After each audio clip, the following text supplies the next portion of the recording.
केलवा के पात पर उगेलन सूरज मल झाके झुके। केलवा के पात पर उगेलन सूरज मल झाके झुके।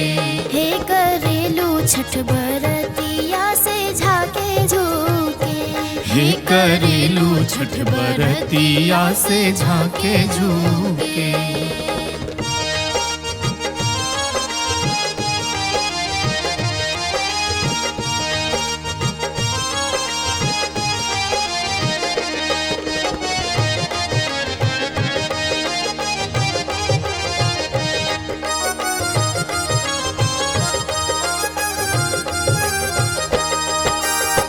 हम तो से पूछी बरतिया ए बरतिया से केकरा लागी। हम तो से पूछी बरतिया ए बरतिया से केकरा लागी। हे करेलू छठ बरतिया से केकरा लागी। हे करेलू छठ बरतिया से केकरा लागी।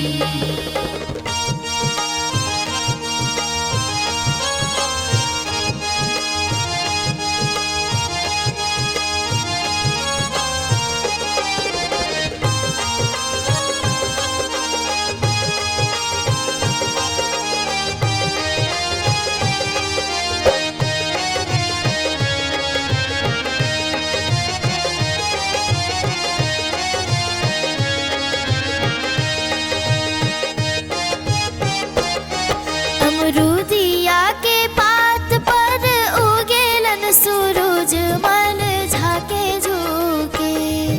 अमरूदिया के पात पर उगेलन सूरज मल झाके झुके। हे करेलू छठ बरतिया से झाके झुके। हे करेलू छठ बरतिया से झाके झुके।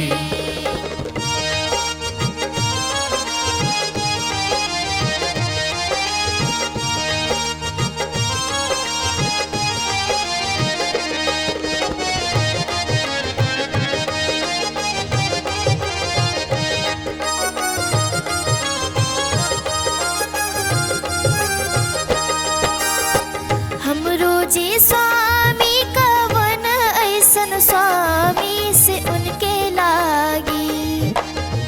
हमरो जे स्वामी कवन ऐसन स्वामी से उनके लागी। हे करेलू छठ बरतिया से उनके लागी।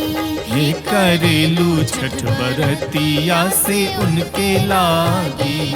हे करेलू छठ बरतिया से उनके लागी।